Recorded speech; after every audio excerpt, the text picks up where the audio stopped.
부족한 사람에게 많은 사랑을 베풀어 주신 것 늘 감사하고 있습니다. 또 부족한 종도 우리 광주 서석교회와 성도님들을 위해서 늘 기도하고 있습니다.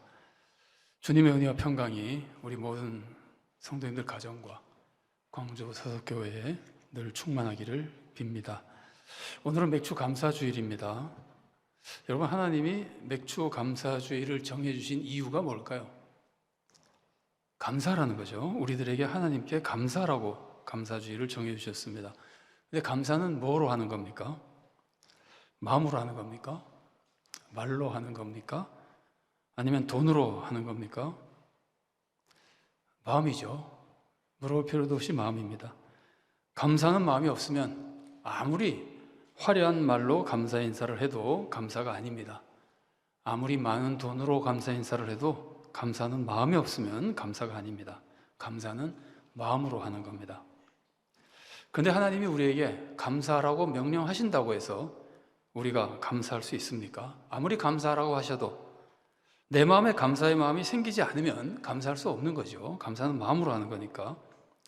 더욱이 오늘 본문은 범사에 감사라 그럽니다. 모든 일에 감사라 그럽니다. 근데 우리가 살다 보면 어떤 일에 대해서는 기분 나쁘고 짜증이 생기고 감사할 마음이 생기지 않는 경우도 있지 않습니까? 그런데 어떻게 모든 일에 감사할 수 있습니까?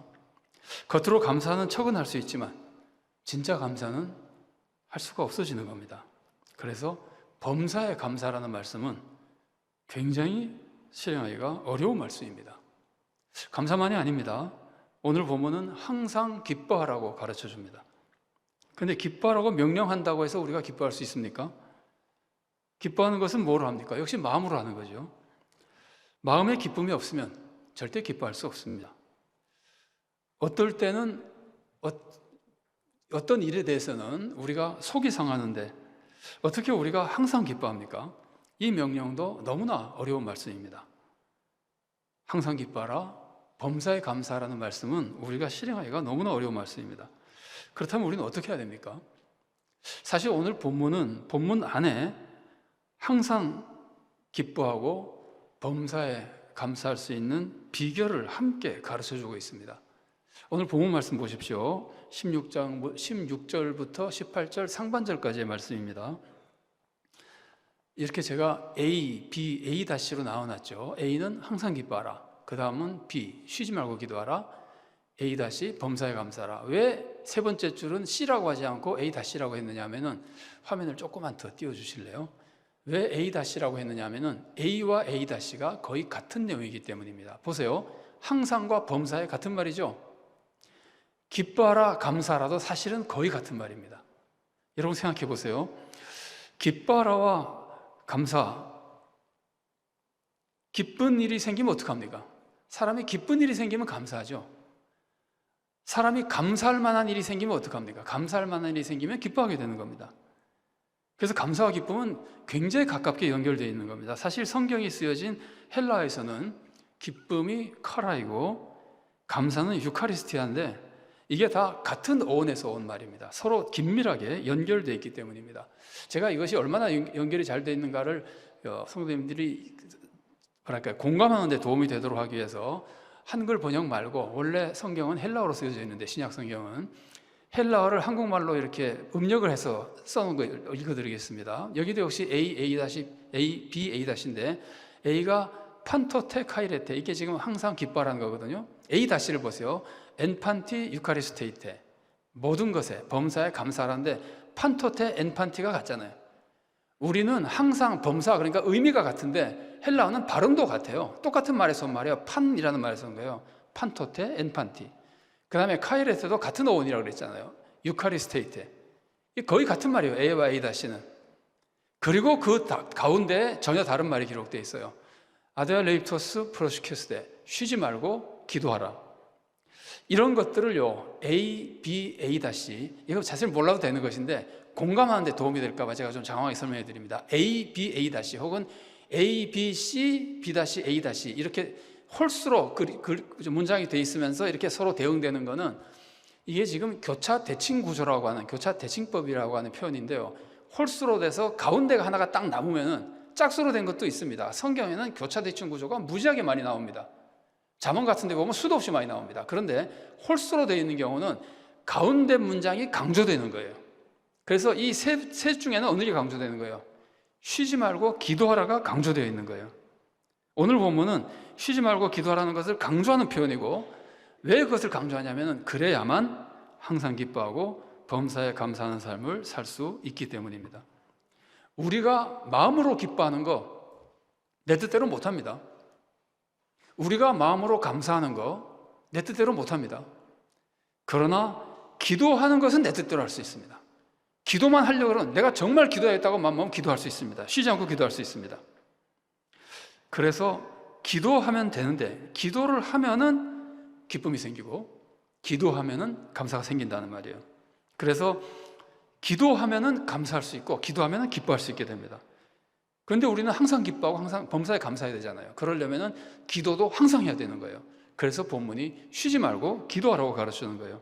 왜 기도하면은 마음에 기쁨이 생기고 감사가 생길까요? 여러분, 기도가 뭡니까?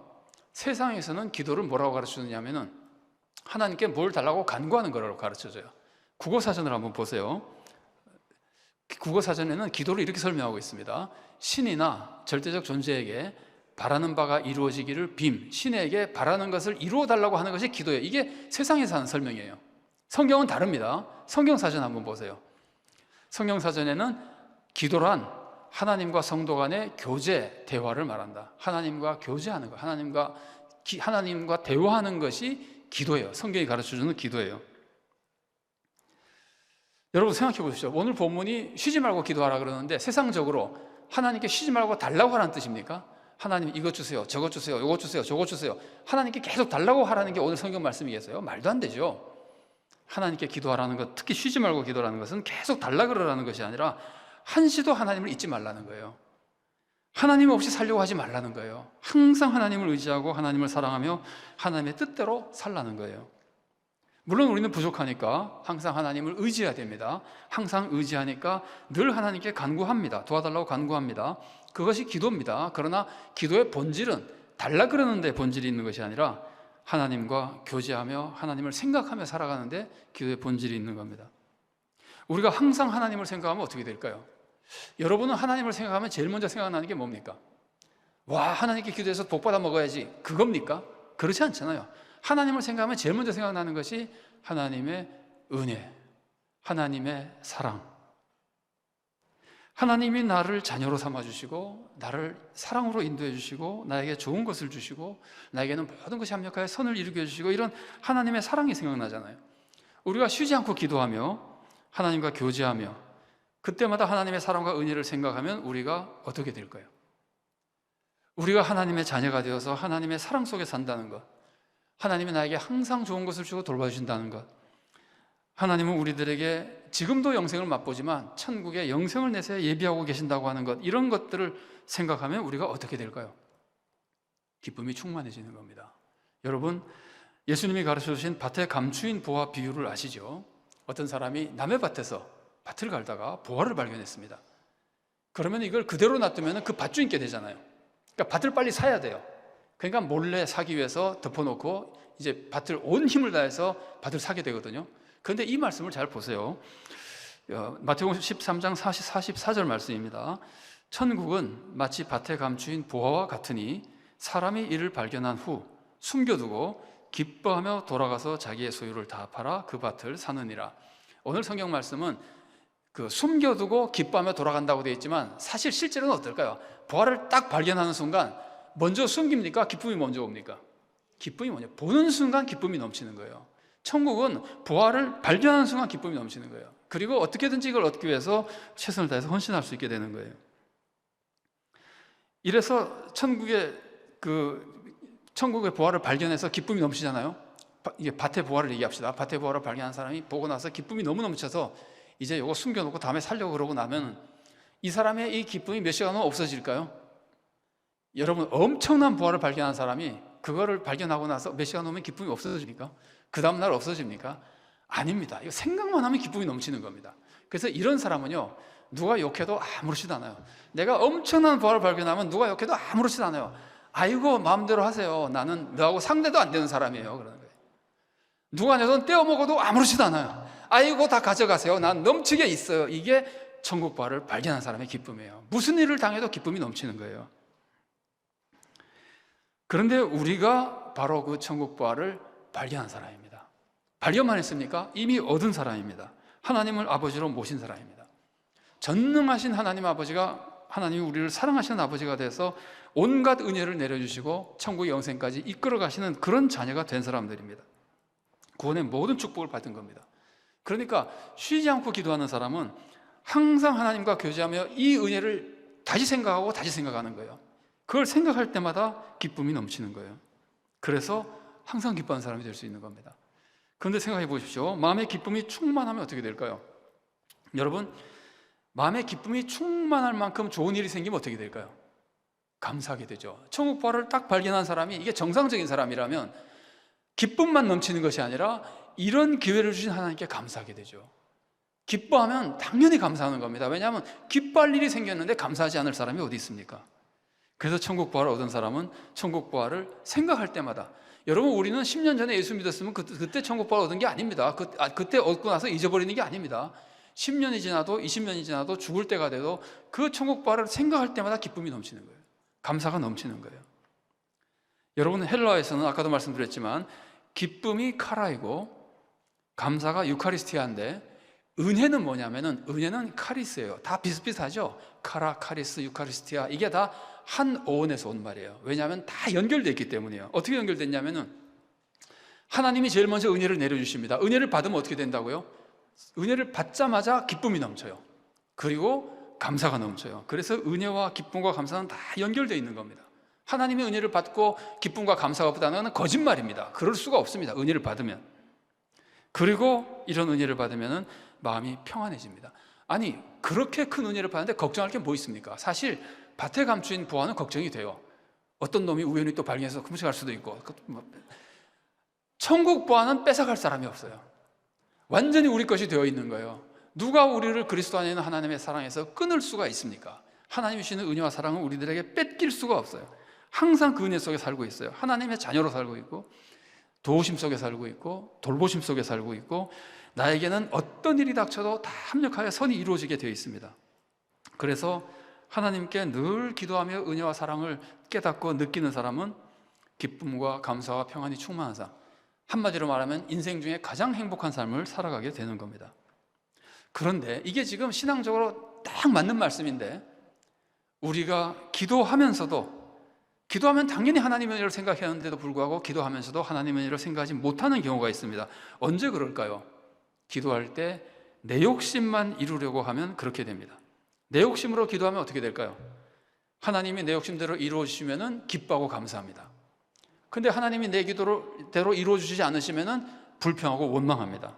그래서 그렇게 기도하는 사람은 아무리 기도를 많이 해도 항상 기뻐할 수가 없습니다. 기도대로 되면 기뻐하고, 안 되면 싫어하고, 기도대로 되면 감사하고, 안 되면 원망하고, 이런 식의 삶을 살아가게 되는 겁니다.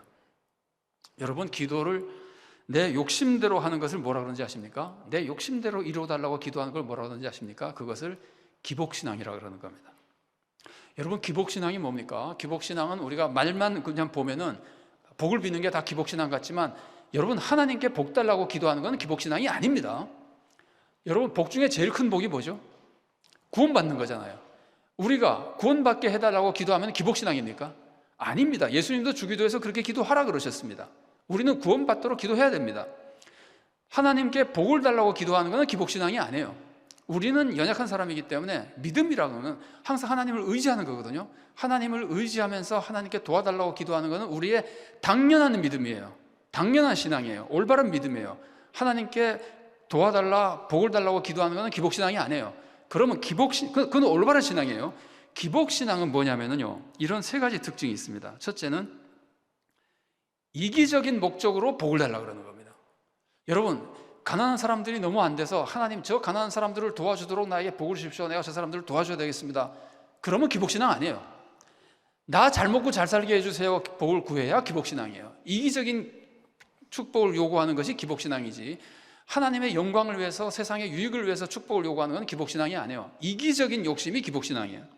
두 번째로는 세상적인 축복을 간구하는 것이 기복신앙이에요. 우리가 나를 위해서 기도하더라도 내가 영적으로 정말 잘 돼서 바르게 살아가며 하나님께 영광 돌리는 성도가 되게 해달라고 기도하는 건 나를 위해 기도하는 거지만 기복신앙이 아니에요.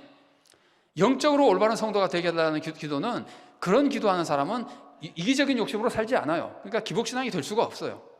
그래서 세상적인 축복을 요구하는 것이, 세상적인 축복을 이기적으로 요구하는 것이 기복신앙입니다. 그리고 또 한 가지 기복신앙의 특징이 뭐냐면은, 하나님이 주셨는데 주신 것에 대해서 불평하면 기복신앙입니다. 주신 것에 감사하지 않고 불평하면 기복신앙입니다. 우리가 하나님이 주신 것에 왜 불평합니까? 내 욕심대로 안 됐기 때문에 불평하는 거잖아요. 내 욕심대로 안 돼서 불평하는 사람은 뭘 요구하는 거예요? 내 욕심을 추구하는 사람이잖아요. 그래서 기복신앙이에요. 하나님이 주셨는데 불평하면 기복신앙이에요. 사실 우리는 하나님이 우리에게 주시는 것마다 하나님의 뜻대로 주시는 거잖아요. 우리가 하나님의 뜻을 추구하면 하나님이 주시는 것이 다 하나님의 뜻인 줄 알고 감사하며 기뻐해야 됩니다. 그런데 그때 원망하고 불평하면 기복신앙이 되는 겁니다. 우리가 항상 기뻐하지 못하고 범사에 감사하지 못한다면 우리는 사실 신앙이 기복주의 신앙이기 때문입니다. 올바른 신앙은 하나님 뜻대로, 하나님 뜻대로 하시는 것을 항상 기뻐하고 감사합니다. 그래서 우리의 신앙이 올바른 신앙이 되려면 항상 주님을 생각하고 주님의 은혜를 되새기고 주님의 은혜를 깨닫고 주님 중심으로 살아가야 됩니다. 주님 중심, 주님의 영광, 주님의 뜻을 중심으로 살아가야 됩니다. 그렇게만 하면 주님의 뜻이 이루어지는 거니까 항상 감사하고 기뻐하게 되는 겁니다. 근데 이렇게 하려면 항상 주님과 교제해야 되는 겁니다. 쉬지 말고 주님께 기도하며 살아가야 되는 겁니다. 여러분, 우리가 어려울 때 하나님께 도와달라고 기도하는 것 좋은 신앙입니다. 하나님을 의지하는 올바른 신앙입니다. 그러나 그 올바른 신앙보다도 더 성숙한 신앙이 뭐냐면은 하나님과 항상 교제하는 신앙입니다. 항상 하나님을 의지하고 도와달라고 기도하는 거 좋은 신앙이에요. 그러나 성숙한 신앙은 그렇게도 하지만 동시에 하나님과 항상 교제하는 신앙입니다. 우리가 항상 하나님과 교제하는 기도를 드리면 우리는 항상 하나님과 동행하게 되고, 항상 하나님이 나와 함께 하시니까 항상 기뻐하고, 하나님이 함께 하시니까 항상 감사하게 됩니다. 하나님이 주신 것은 좋은 것인 줄 알고 감사하고, 하나님이 주신 것은 지금 이상하게 보여도 나중에 반드시 좋은 선이 이루어지는 걸 믿고 감사하고, 그래서 범사에 감사하게 되는 겁니다. 우리가 이렇게 하나님 달라고 기도해도 됩니다. 달라고 기도해도 하나님이 큰 축복을 내려주시지만 항상 하나님과 교제하며 하나님께 감사하며 살아가면은 하나님이 더 기뻐하시고 더 놀라운 은혜와 축복을 우리들에게 내려주십니다. 여러분, 다니엘을 보십시오. 다니엘 사건 우리가 잘 알죠. 다니엘의 대적자들이 다니엘을 시기해서 무너뜨리려고 모함을 하려고 그러는데 모함할 거리가 없어요. 다니엘이 흠이 없기 때문에. 그래서 이 사람들이 발견한 게, 저 사람은 항상 신앙생활하니까 신앙생활만 못하게 하면 틀림없이 법을 어길 것이다.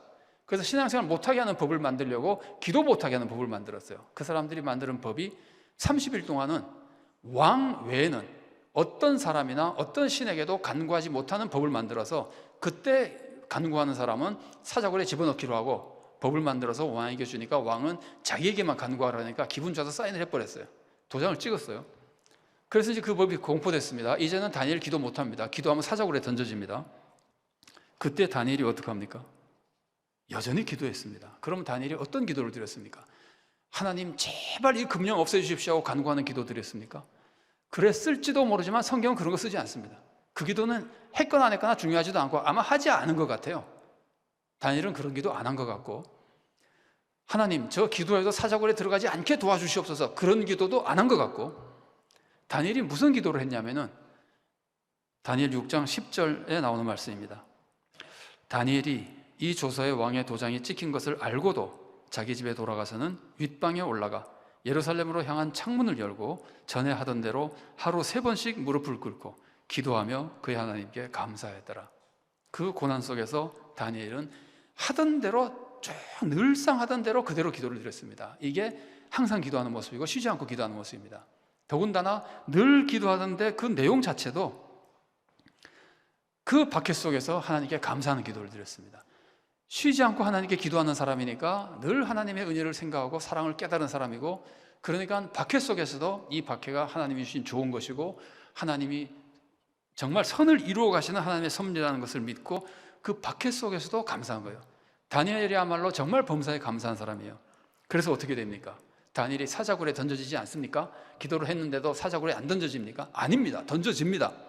그러나 그 사자굴에서도 하나님께서 다니엘을 지켜주시고 오히려 사자굴에 다니엘이 던져졌기 때문에 그 나라에 놀라운 은혜가 임해서 왕이 변하고 하나님이 영광을 받으시게 되는 거예요. 사실 다니엘은 안 죽었지만 하나님이 뜻이 다니엘이 죽는 것이라 다니엘이 죽었어도 다니엘은 위대한 순교자가 되는 거예요. 전혀 손해볼 거 없어요. 근데 하나님은 다니엘의 그 기도 속에서, 감사의 기도 속에서 하나님은 놀라운 은혜를 내려주셔서 다니엘은 또 다른 기적을 체험하고 많은 사람들에게 하나님을 두려워하고 믿게 만드는 역사를 이루어 나가는 겁니다. 다니엘 6장 26절 말씀입니다. 내가 이제 조서를 내리노라. 내 나라 관할 아래에 있는 사람들은 다 다니엘의 하나님 앞에서 떨며 두려워할지니 그는 살아계시는 하나님이시요 영원히 변하지 않으실 이시요 그의 나라는 멸망하지 아니할 것이요 그의 권세는 무궁할 것이며, 왕이 이렇게 선포하잖아요. 그래서 다니엘은 이 사건으로 놀라운 역사를 이루고 놀라운 축복을 사실은 더 받게 되는 겁니다. 여러분, 욥 아시죠? 욥은 굉장히 무서운 고난 속에서도 믿음을 지켰습니다. 정말 훌륭한 믿음입니다. 그러나 욥의 믿음을 가만히 보면, 제가 감히 욥보다 더 좋은 모습을 보는 사람과 비교해 보다 보면 우리보다는 훌륭하지만 욥은 표현이 좀 자극적이지만 2% 믿음이 부족한 사람이었습니다. 놀라운 믿음을 보여준 사람이지만 욥의 믿음 보십시오. 욥이 어떤 믿음으로 신앙을 지켰습니까? 하나님의 절대 주권을 믿는 믿음으로 지켰습니다. 욥기 1장 21절 말씀입니다. 이르되 내가 모태에서 알몸으로 나왔사온즉 또한 알몸이 그리로 돌아가올지라. 주시니도 여호와시요 거두시니도 여호와시오니 여호와의 이름이 찬송을 받으실지니이다 하고, 하나님의 절대 주권을 믿으니까 어떤 고난이 오고 하나님이 어떤 것을 뺏어가셔도 모든 것이 하나님의 것이니까 믿음 잃지 않고 하나님을 찬양한 거예요. 훌륭한 믿음이에요. 그러나 욥이 하나님의 절대 주권을 믿고 그 무서운 고난을 이겨냈지만 욥은 친구들이 찾아와서 욥을 비난하고 속을 자꾸 긁으니까 하나님을 원망하는 말을 합니다. 잘못을 저지른 거예요. 그래서 욥기가 끝날 때 욥은 그것을 회개하거든요. 욥기 42장 6절 말씀입니다. 그러므로 내가 스스로 거두어드리고 티끌과 재 가운데에서 회개하나이다. 욥은 하나님의 절대 주권을 믿고 그 어려운 고난 속에서도 하나님을 원망하지 않고 믿음을 지켰습니다. 그러나 그거 굉장히 좋은 믿음입니다. 그러나 욥은 그 고난이 자기에게 축복이라는 것을 믿지는 못했던 것 같아요. 그래서 욥이 고백하는 걸 가만히 들어보면 그 고난 속에서 막 기뻐한 것 같지는 않잖아요. 욥이 고난 속에서 막 기뻐한 것 같지는 않죠, 그죠? 참고 이겨낸 거예요. 훌륭한 믿음이지만 감사하며 기뻐한 것 같지는 않습니다. 그래서 친구들이 속을 긁었을 때 막 속이 터져 나와가지고 원망하는 말을 하는 겁니다. 그러나 바울 한번 보십시오. 바울도 육체의 고통 속에서 그 병을 고쳐달라고 하나님께 기도합니다. 바울은 자기 고통도 고통이지만 바울은 정말 하나님 나라에서 일하고 싶은데 이 육신의 질병 때문에 감당을 못 하겠는 거예요. 이 병이 자기가 하나님 나라 일을 하는데 방해가 되는 거예요. 그래서 바울은 이걸 뭐라고 부르냐면 육체의 가시라고도 부르지만 사탄의 사자라고 부릅니다.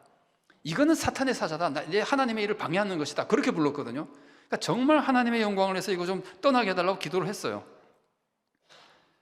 그런데 여러분, 하나님의 응답이 뭡니까? 욥이 그 기도하는 속에서 욥이 깨달은 하나님의 은혜가 뭡니까? 그 고통마저도 하나님의 은혜라는 걸 깨닫는 거죠. 그때 더 큰 은혜가 임한다는 걸 깨달은 거죠. 그 고통이 축복의 통로라는 걸 깨달은 거죠. 그래서 바울은 그 고난 속에서 그 고난 때문에 오히려 자기가 약해진 것을 자랑하게 되는 겁니다. 그게 더 큰 축복이라는 것을 깨닫게 된 겁니다. 고난을 기뻐하며 감사한 겁니다. 고난을 바울은 참은 게 아니라 기뻐한 거예요. 하나님과 교제하며 기도 속에서 깨닫고 이제는 기뻐하게 된 거예요. 그래서 바울은 정말 교제 기도를 통해서 항상 기뻐하며 범사에 감사하는 성도가 된 놀라운 믿음의 모습을 보여주고 있는 겁니다. 그래서 바울은 그런 육체의 가시를 몸에 달고 살면서도 기쁨과 감사가 넘치는 종이 되고 정말 기쁨과 감사 속에 하나님 나라를 위한 위대한 종이 되셨던 겁니다. 여러분, 이것은 바울이 욥보다 더 훌륭해서 그런 게 아닙니다. 바울이 잘나서 그런 게 아닙니다. 욥은 예수님의 십자가를 모르던 시대에 살았잖아요. 바울은 예수님 십자가를 아는 사람이잖아요. 그리고 바울은 예수님 이후에 예수님이 성령님을 보내주시고 성령님이 놀랍게 역사하는 시대에 사는 사람이고, 욥은 성령님의 은혜는 받았겠지만 바울만큼 받지 못한 사람이잖아요. 그래서 욥보다 바울이 더 위대한 신앙의 모습을 보여주는 거예요. 그리고 우리는 뭡니까? 우리는 예수님의 십자가를 체험한 사람이잖아요. 우리는 성령님이 무섭게 역사하시는 역사 속에 살아가고 있는 사람이잖아요. 우리는 예수님의 말씀을 다 배운 사람이잖아요. 예수님 뭐라고 가르쳐 주셨습니까? 너희는 하나님의 자녀라고 가르쳐 주시고, 하나님은 자녀에게 항상 좋은 것을 주신다고 가르쳐 주시고, 예수님은 사도를 통해서 모든 것이 합력에게, 우리에게는, 하나님을 사랑하는 자들에게는 모든 것이 합력하여 선을 이룬다고 가르쳐 주셨잖아요. 그래서 우리는 시대적으로 더 큰 은혜를 받은 시대에 살고 있기 때문에 우리는 하나님이 주신 모든 것, 심지어 우리들에게 닥치는 시험이나 환난마저도 우리들에게 축복이라는 것을 알고 기뻐할 수 있게 되는 겁니다. 그래서 야고보가 이렇게 쓴 겁니다. 야고보서 1장 2절 말씀입니다. 내 형제들아, 너희가 여러 가지 시험을 당하거든 온전히 기쁘게 여기라. 시험을 꼭 참고 믿음을 지켜라가 아니고 그 시험 때문에 기뻐하라는 거예요. 그게 축복이라는 거예요. 여러분, 부족한 사람이 광주서석교회를 섬기는 큰 축복을 받으면서 그 축복 속에서 깨달은 은혜를 한 가지 잠시 나누려고 합니다. 개인적인 말씀을 나눠서 좀 죄송하지만 우리끼리는 괜찮을 것 같습니다. 저는 신학교에 들어갈 때 목사가 되려고 들어갔어요. 신학교를 졸업하자마자 일선 목사가 돼서 현장 그러니까 지교회에서 목회하면서 교회를 섬기면서 목회를 하려고 신학교에 들어갔어요. 신학교만 나오면 목사가 돼가지고 정말 좋은 교회, 바르고 올바르고 선한 교회, 성도들이 행복하고 세상의 구원 역사를 이루는 좋은 교회를 이루는 목사가 되고 싶었습니다. 신학교를 졸업하기 전에 3학년 때, 신학교가 신대원이 3년 과정이거든요. 3학년 때 류마티스 관절염에 걸렸어요. 의사가 걷지를 말라 그래요. 걸으면 걸을 수는 있는데 걷지를 말라 그래요. 안 낫는다고. 그래서 이제 학교 기숙사에 들어갔어요. 서울에 사는 사람은 학교 기숙사에 원래 못 들어갑니다. 지방에서 오신 분들이 워낙 많기 때문에. 그런데 이제 나는 걷지를 못하니까 좀 들어가게 해달라고 형편을 말씀드려서 허락을 받고 기숙사에 들어가서 한 학기를 지냈어요. 여러분, 그런 몸으로 어떻게 목회를 합니까? 그런데 그렇게 어렵게 지내는 동안에 하나님은 저에게 이런 생각과 비전을 주셨습니다. 너 더 열심히 공부해가지고 아예 신학자로 하나님 나라에서 봉사해라, 이런 마음을 주셨어요. 그래서 목회의 꿈을 접고 신학자가 되기로 마음을 먹었습니다. 그러고 나서 공부를 좀 더 했더니 호신대에서 오면 어떻겠냐는 얘기가 나오고, 그래서 이제 처음엔 또 안 오겠다 그랬다가 그러니까 다른 길이 막 막히더라고요. 그래서 또 하나님이 가라 그러시는 건가 보다. 어쨌든 잘 돼가지고 호신대에 왔어요. 저는 집안이 이북 출신입니다. 그래서 저는 부산에서 태어나서 살았습니다. 나중에 서울에 살았지만 호남지방은 생각도 안 했던 사람이에요. 그런데 그 아팠던 것이 계기가 돼서 호신대로 오고, 호신대에서 교수 생활하다가 하나님은 어느 날 갑자기 광주 서석교회 청명을 받게 해주셔가지고 서석교회에 와서 정말 보람되고 행복한 신앙생활을 했습니다. 저 인생의 많은 방향이 바뀌면서 이곳에서 신앙생활하고 은혜를 많이 받고 축복을 받았는데, 이렇게 제가 받은 축복들이 신학교 3학년 때 고통스러운 질병에 걸렸었기 때문이었습니다. 그때는 잘 몰랐는데 나중에야 그 고통이 놀라운 축복이었다는 것을 깨닫게 된 겁니다. 우리가 하나님과 교제하며 쉬지 않고 기도하다 보면 차츰차츰 하나님이 항상 우리에게는 좋은 것을 주시고 모든 것이 우리에게는 합력하여 선을 이루게 해주신다는 것을 깨닫게 됩니다. 그러면 우리는 항상 기뻐하고 범사에 감사하는 성도로 성숙해 나가게 되는 겁니다. 그러면 정말 하나님께 기쁨을 드리고 하나님께 영광을 돌리고 하나님의 더 놀라운 축복 속에 살아갈 수 있게 되는 겁니다. 사랑하는 성도 여러분, 우리는 항상 하나님께 감사해야 됩니다. 그런데 항상 감사한다는 것이 고통을 참아가면서 고통에도 불구하고 감사하는 것이 아닙니다. 그것도 훌륭한 감사입니다. 그러나 진짜 성숙한 감사는 그 고통이 축복인 걸 알기 때문에 기뻐하며 감사하는 거예요. 억지로 참아가면서 감사하는 게 아니라 기뻐하며 감사하는 거예요.